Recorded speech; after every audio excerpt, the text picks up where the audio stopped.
Hey guys, welcome back to the It's Too Easy podcast. I'm Jacob. This is my brother Zach. And last week was a little bit rougher for us, but hey, NFL playoffs coming into this week, so we're really looking forward to this weekend, seeing what these games have to offer. The first game on the slate is the Browns and the Texans. Kind of been going back and forth. A lot of people I know are on the Browns -2.5 right now. I personally don't really have a pick for who's going to win the game, but I do like the under 44.5 in that game. I think the Browns defense is going to show up with a lot to play for. And with Flacco as their quarterback, they're going to have to do something to be able to keep themselves in this game, or at least keep it close. So I think that their defense is going to play really well, and I see this game going under 44. Yeah, I'm kind of torn on this game because it's in Houston, and if they wear the red outs, those are so sexy, and the confidence and swag coming with it, as well as rookie head coach, rookie quarterback that have had nothing to lose all year, going True. into first playoff game at home. Obviously, we saw what CJ did in the playoffs in college, and if he can do anything close to that against the Browns, they should win the game. Um, the problem I have with the Browns is that Joe Flacco has continuously turned over the ball, although they keep winning. So yeah, he might win comeback player of the year. And yeah, he's been balling, and the Browns are a scary team, and they're the one team that the Ravens don't want to face. But when it comes to playoffs, you can't be turning the ball over. And I think Flacco had 8 or 9 picks in 5 games, and I believe he fumbled once. And I think that because of that, the play of the game, I think, is Joe Flacco to throw an interception. It's -150.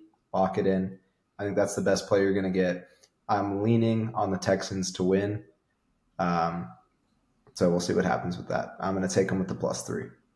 Yeah, initially I was leaning Browns -2.5, but now that I'm hearing that the public's all over it and CJ Stroud's definitely going to have a chip on his shoulder, I'm leaning more towards just not touching it and taking that under because it's going to be a very defensive game for the first round of playoffs. The second game's Dolphins and the Chiefs. That's probably going to be my favorite game of the weekend. I'm personally taking Dolphins +4. I know they just lost to the Bills, and I was on top of the Dolphins on that game. Had a little bit of bad luck. Just wasn't a great game on their part. But this game against the Chiefs is going to be a super cold game. I expect not a lot of throwing the ball, at least super long passes. So a lot of running the ball, short screen passes, get the ball out of the QB's hands, keep them healthy for the next game. So personally, I think the Dolphins +4 is the play right here. I see the Chiefs probably winning it late on a field goal, whether it be like by 1 or 2, but it's going to be a late field goal. If not, I think the Dolphins will probably win handily. But yeah, you just can never count the Chiefs out.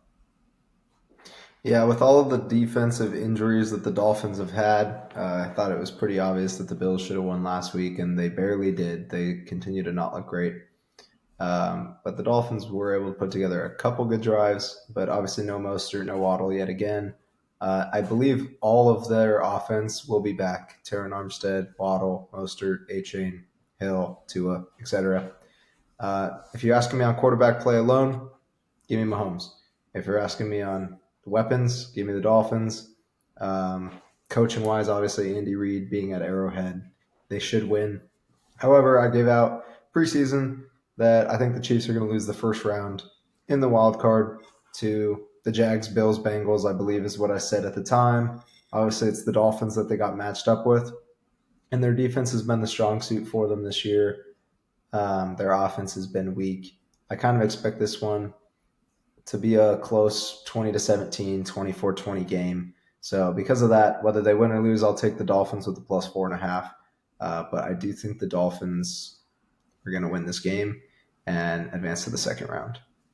Yeah, and it sounds like, if it's going to be 20 degrees there, 2017 sounds pretty reasonable. That's definitely heavy It's on going the to be under. -5, I believe. Yeah, that's heavy -5. on the under, though, because the over-under right now is at 43.5. So definitely look at something playing that live if that number is going to stay that high, for sure, because The it's going negative to be five. cold.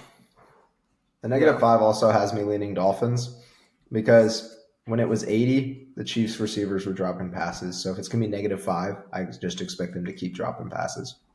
yeah, it's going to be really tough to make plays when that ball is a solid rock. Mm-hmm. Packers and Cowboys is next.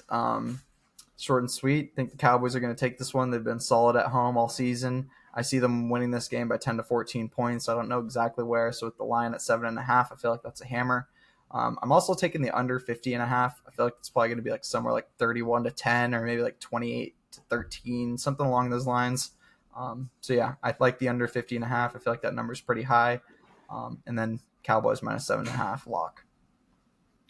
The Packers have won 5 straight in AT&T Stadium, including a Super Bowl.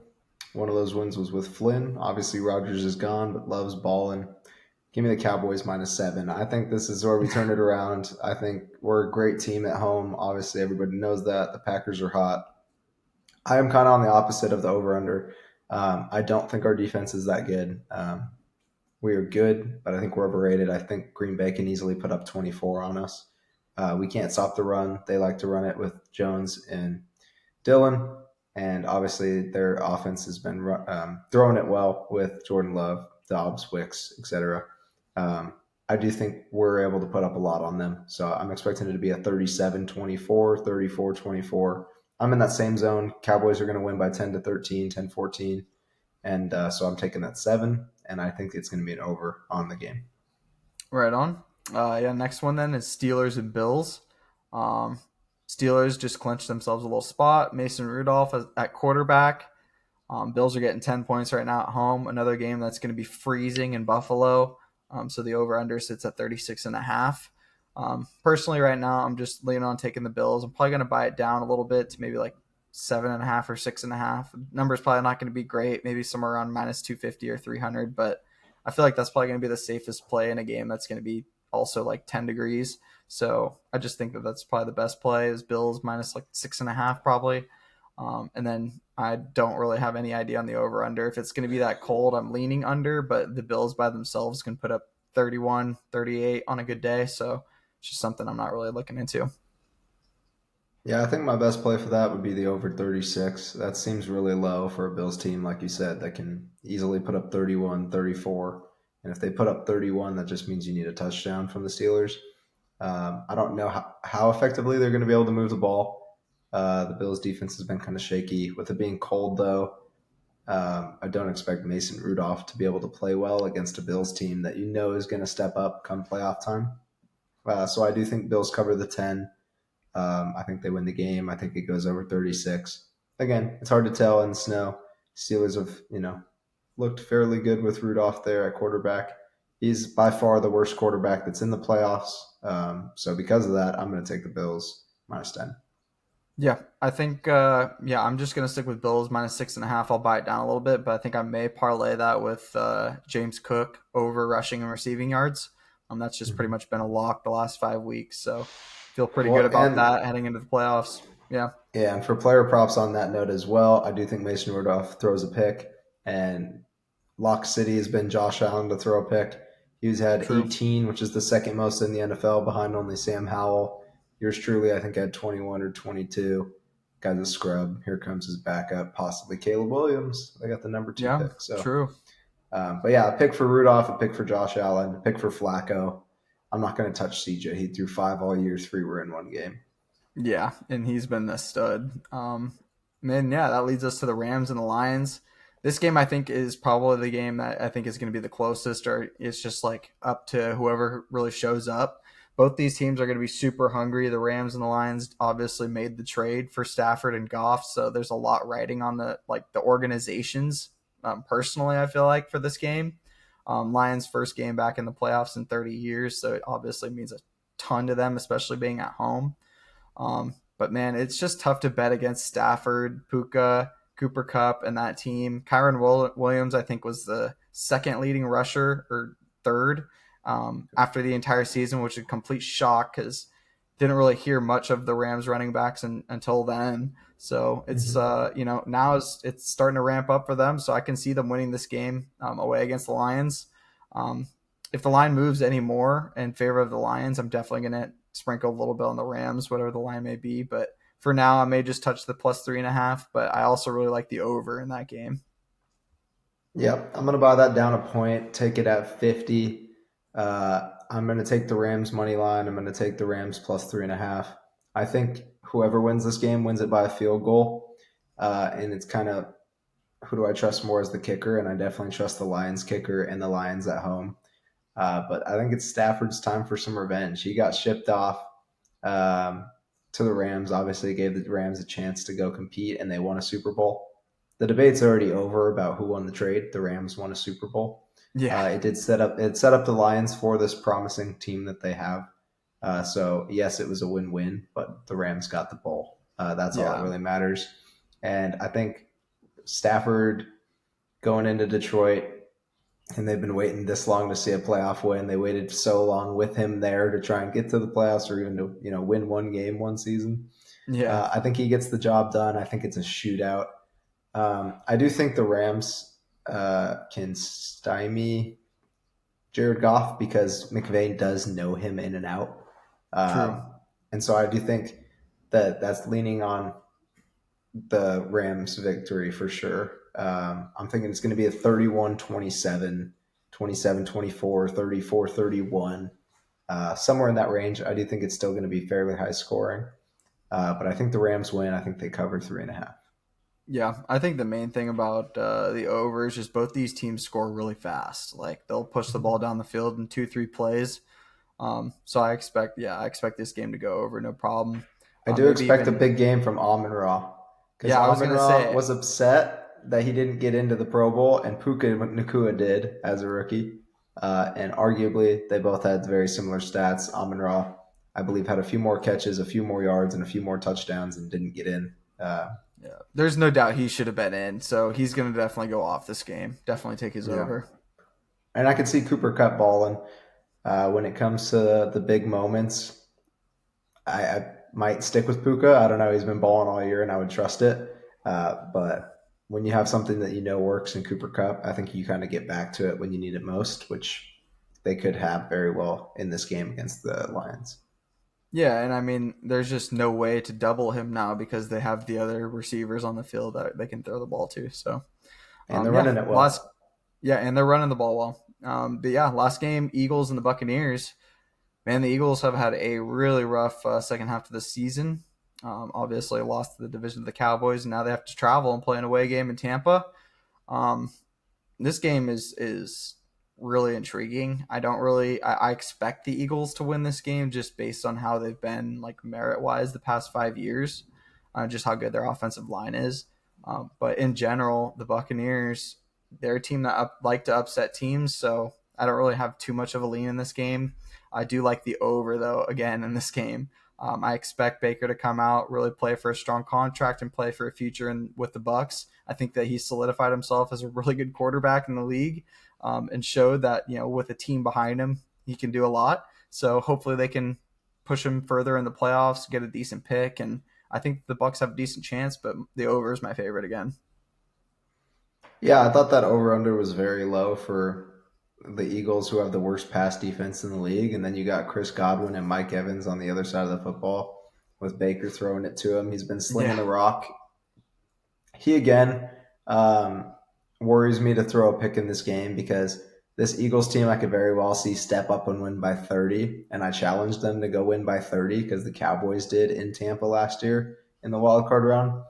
But yeah, the Eagles defense can make a play at any moment. And even though they might be able to give up 450 yards, if they get 2, 3 turnovers, it would give them an easier chance to win, especially if they can move the ball. But that has been a struggle. They had 0 against the Giants and then pulled the starters.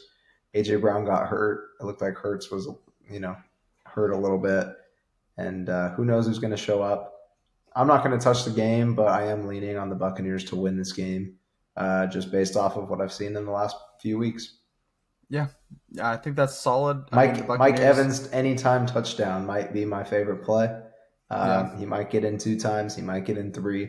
I'm taking Baker over 1.5 touchdowns, and I think Mike scores. Godwin probably scores. I could see Rashad White scoring as well. Granted, the Eagles' defense has been very good against the run. yeah, and I also like Jalen Hurts to get a rushing score. Obviously, that's been a kind of a pinnacle for that team when they get down to the 1, 2, 3 yard line. He always finds a Yep. way to trample into the end zone. So look for that. They love to call plays for him inside the 5.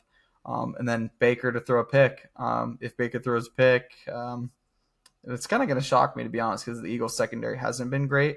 But at the same time, deflected pass, you never know. Like Baker does tend to throw the ball a little bit high when he misses, so there's a very good chance that could happen. But yeah, Yeah, big and then big yeah, play the over. slay. Yeah, and then the over Yeah, the 43 and a over. half feels really low.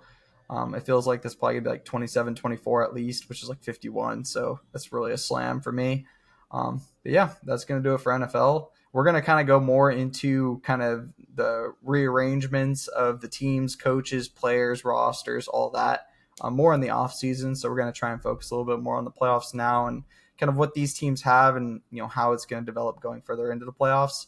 But yeah, we're kind of looking forward to these playoffs and go Cowboys, bro. Go Cowboys. Hey, we have a shot. We got it. We got the league exactly where we want them. What we need to happen, we got to win first and foremost. Rams got to win. I don't care who wins the Bucks Eagles, but if the Rams play the Niners first round and win, that's our best shot. Period. That is our best Yeah, shot at getting to the bowl game, not winning it, just getting to the game. We need the Rams to win versus the Lions. We need the Rams to go upset San Fran. Obviously, everyone knows McVay and Shanahan work together, and they're best friends, and it's a division rivalry. And then the Cowboys should be able to take care of business against the Packers, one would hope, at home. And then Eagles or Bucks, I think, will be fairly easy as well, as long as we can get past that week one. And we already annihilated the Rams. Granted, they look like a different team than they did in week 8 or 9. But that's our shot, and yeah, I am hoping for the best. Go Cowboys! yeah, right on. But yeah, that's gonna do it for NFL. Do have a few UFC picks now that UFC's back. It's been a month off, so really looking forward to get back to watching some fights this weekend. I have a few picks. I have a lot going out that I'm shelling money out, but I'll give you guys just my favorite three. The first one is Joshua Van to win. He's a minus 230 favorite right now. I think he should be even higher than that, probably closer to 300. And it may swell to that before the fights happen. So if you can get that right now, I would try and get it where the line sits. Then Tom Nolan. Tom Nolan's an Australian fighter that's undefeated. I don't expect him to take a loss against Nicholas Mota. He's not one of the better guys, and he's more seasoned, but I just don't think he has it anymore. And then the last one is Matthew Semmelsberger. I think in his last fight, he lost in a crazy back and forth fight in the second round.